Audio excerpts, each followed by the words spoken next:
Hello दोस्तों, स्वागत है एक और नई वीडियो में। दोस्तों आज हम आपको बताएंगे 2 नवंबर के करंट अफेयर के बारे में, जो कि ऑल वनडे कॉम्पिटिटिव एग्जाम के लिए बहुत ही इंपॉर्टेंट वीडियो होने वाला है। तो चलिए क्वेश्चन नंबर 1 से शुरुआत करते हैं। क्वेश्चन नंबर 1 में है, उबर ने किस कंपनी के साथ मिलकर वर्ष 2027 तक विश्व भर में 1 लाख रोबोट टैक्सी चलाने की घोषणा की है। इसका राइट आंसर है एनवीडिया। एनवीडिया उबर ने एनवीडिया कंपनी के साथ मिलकर 2027 तक विश्व भर में 1 लाख रोबोट टैक्सी चलाने की घोषणा की है। चलिए हम इसके एक्सप्लेनेशन आपको बताते हैं। उबर और एनवीडिया मिलकर 2027 तक विश्व भर में लगभग 1 लाख रोबोट टैक्सी चलाएंगे। चलिए क्वेश्चन नंबर 2 का आंसर बताइए।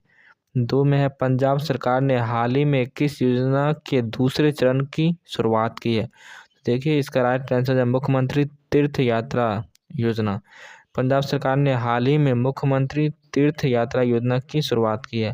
चलिए हम इसके महत्वपूर्ण तत्व पर डिस्कस करते हैं। पंजाब सरकार ने मुख्यमंत्री तीर्थ यात्रा योजना का दूसरा चरण शुरू किया है। चलिए क्वेश्चन नंबर 3 का आंसर बताइए। 3 में है, भारत का सबसे भारी संचार उपग्रह CMS-03 कब प्रक्षेपित किया जाएगा। तो इसका राइट आंसर है 2 नवंबर 2025 इसका राइट आंसर हो जाएगा। चलिए हम इसके महत्वपूर्ण तत्व पर डिस्कस करते हैं।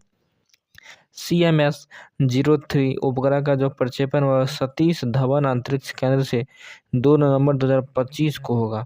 चलिए क्वेश्चन नंबर 4 का आंसर बताइए। 4 में दक्षिणी राज्य और केंद्रशासित प्रदेश के शहरी विकास मंत्रियों की पहली क्षेत्रीय बैठक कहाँ हुई। इसका राइट आंसर बेंगलुरु हो जाएगा। चलिए इसके महत्वपूर्ण तत्व पर डिस्कस करते हैं। दक्षिणी राज्यों की शहरी विकास मंत्रियों की पहली बैठक बेंगलुरु में हुई है। चलिए क्वेश्चन नंबर 5 का आंसर बताइए। 5 में विश्व खाद्य पुरस्कार फाउंडेशन द्वारा 2025 के शीर्ष कृषि खाद्य पायनियर के रूप में किसे सम्मानित किया है। जिसका राइट आंसर हो जाएगा संजीव कपूर इसका राइट आंसर हो जाएगा। चलिए हम इसके महत्वपूर्ण फैक्ट पर डिस्कस करते हैं। शेफ संजीव कपूर को 2025 के शीर्ष कृषि खाद्य पायनियर के रूप में सम्मान मिला है। चलिए क्वेश्चन नंबर 6 का आंसर बताइए। पेयजल एवं स्वच्छता विभाग ने जिला कलेक्टरों के पेयजल संवाद का दूसरा संस्करण कब आयोजित किया है। तो इसका राइट आंसर हाल ही में किया है, अभी फिक्स नहीं है डेट। चलिए हम इसके महत्वपूर्ण तत्व पर डिस्कस करते हैं। पेयजल एवं स्वच्छता विभाग ने drinking water dialogue of district collector का दूसरा संस्करण आयोजित किया है। चलिए क्वेश्चन नंबर 7 का आंसर बताइए। देखिए 7 में दुनिया के सबसे वृद्ध राष्ट्रपति पॉल बिया किस देश के राष्ट्रपति है। देखिए दुनिया के जो सबसे वृद्ध राष्ट्रपति पॉल बिया है वह कैमरून के सबसे वृद्ध राष्ट्रपति है। चलिए हम इसके महत्वपूर्ण तत्व डिस्कस करते हैं। पॉल बिया ने कैमरून में 8वीं बार राष्ट्रपति पद की शपथ ली। पॉल बिया ने कैमरून में 8वीं बार राष्ट्रपति पद की शपथ ली। क्वेश्चन नंबर 8 का आंसर बताइए। हाल ही में 8वें केंद्रीय वेतन आयोग के अध्यक्ष के रूप में किसे नियुक्त किया गया है। देखिए हाल में जो 8वां केंद्रीय वेतन जो आयोग होगा उसके अध्यक्ष के रूप में किसे नियुक्त किया गया है। तो इसका राइट है रंजन देसाई इसका राइट आंसर हो जाएगा। चलिए इसके महत्वपूर्ण तत्व पर डिस्कस करते हैं। रंजन देसाई को 8वें केंद्रीय वेतन आयोग की अध्यक्षता बनाया गया है। चलिए क्वेश्चन नंबर 9 का आंसर बताइए। 9 में है, वित्त मंत्री निर्मला सीतारमण 30 अक्टूबर से 2 नवंबर 2025 तक किस देश की यात्रा पर रही है। तो इसका राइट आंसर भूटान हो जाएगा।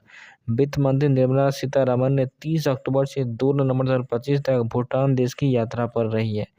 चलिए इसके महत्वपूर्ण तथ्य पर डिस्कस करते हैं। वित्त मंत्री निर्मला सीतारमण 30 अक्टूबर से 2 नवंबर 2025 तक भूटान की यात्रा पर है।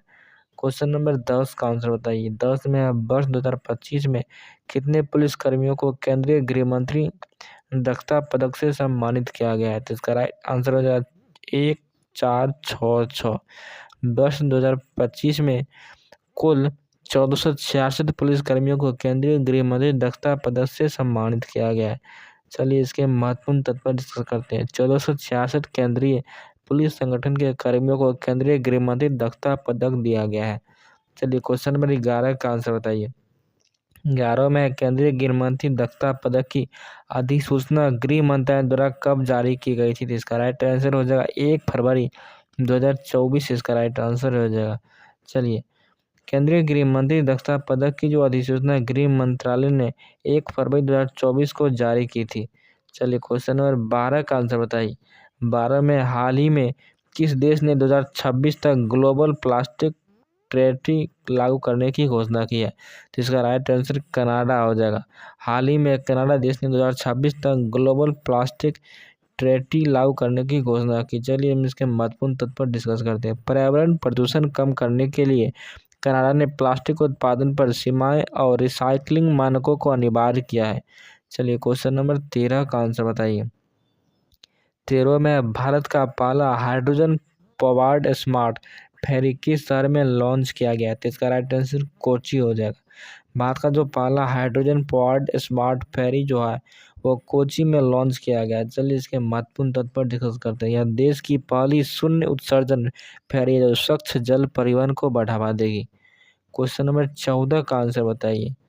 चलिए क्वेश्चन नंबर 14 में 2 नवंबर को international day to end immunity for crimes against journalist मनाया जाता है। यह दिवस किस संस्था द्वारा घोषित किया गया था? तो इसका राइट आंसर यूएनजीए इसका राइट आंसर हो जाए। चलिए इसके महत्वपूर्ण बिंदु पर डिस्कस करते हैं। 2013 में यूएन जनरल असेंबली ने पत्रकारों की सुरक्षा सुनिश्चित करने हेतु यह दिवस घोषित किया गया है। चलिए क्वेश्चन नंबर 15 का आंसर बताइए। 15 में किस राज्य ने मिशन समृद्धि कृषि 2.0 योजना की शुरू की थी? तो इसका राइट आंसर मध्य प्रदेश हो जाएगा। मध्य प्रदेश ने मिशन समृद्धि कृषि 2.0 योजना की शुरू की। चलिए इसके महत्वपूर्ण बिंदु बताते हैं। यह योजना आधुनिक तकनीक से कृषि उत्पादन बढ़ाने और किसानों की आय दोगुनी करने पर केंद्रित है। चलिए क्वेश्चन नंबर 16 का आंसर बताइए। 16 में 2025 FIFA under 17 women's world cup किस देश में आयोजित किया जाएगा? तो इसका राइट आंसर मोरक्को हो जाएगा। 2025 का जो FIFA under 17 women's world cup होगा वह मोरक्को देश में आयोजित किया जाएगा। चलिए क्वेश्चन नंबर इसका महत्वपूर्ण बिंदु पहले देख लेते हैं तब नेक्स्ट क्वेश्चन में बढ़ेंगे। मोरक्को को महिला फुटबॉल के विकास और खेल ढांचे को मजबूत करने हेतु मेजबानी दी गई है। चलिए क्वेश्चन नंबर 17 का आंसर बताइए। हाल ही में विश्व बैंक ने भारत को किस क्षेत्र के लिए $650 मिलियन का ऋण प्रदान किया है? तो इसका राइट आंसर है रेलवे आधुनिकीकरण के लिए। तो हाल ही में विश्व बैंक ने भारत को रेलवे आधुनिकीकरण के लिए $650 मिलियन का ऋण प्रदान किया है। चलिए इसका हम महत्वपूर्ण बिंदु पर डिस्कस करते हैं। फंड का उपयोग ट्रेन सुरक्षा आधुनिकीकरण और हाई स्पीड रेल तकनीक के विकास में होगा। क्वेश्चन नंबर 18 का आंसर बताइए। 18 में किस भारतीय को 2025 का global cyber security leader award से सम्मानित किया गया? तो इसका राइट आंसर तेजस मेहता किस भारतीय को 2025 का global cyber security leader award से सम्मानित किया? तेजस मेहता इसका राइट आंसर हो जाएगा। चलिए उन्होंने वैश्विक साइबर सुरक्षा में योगदान और एआई सुरक्षा मॉडल विकास के लिए सम्मानित किया गया। क्वेश्चन 19 का आंसर बताइए। क्वेश्चन 19 में किस देश ने 2030 तक नेट जीरो मिलिट्री इमिशन का लक्ष्य निर्धारित किया है? इसका राइट आंसर ब्रिटेन हो जाएगा। ब्रिटेन ने 2030 तक नेट जीरो मिलिट्री इमिशन लक्ष्य निर्धारित किया है। चलिए हम इसके महत्वपूर्ण बिंदु पर डिस्कस करते हैं। ब्रिटेन सैन्य क्षेत्र में ग्रीन टेक्नोलॉजी अपनाने वाला पहला प्रमुख देश बन गया है। क्वेश्चन नंबर 20 का आंसर बताइए। 20 में एशिया में पहली बार AI and ethics global summit 2026 किस शहर में आयोजित होगा?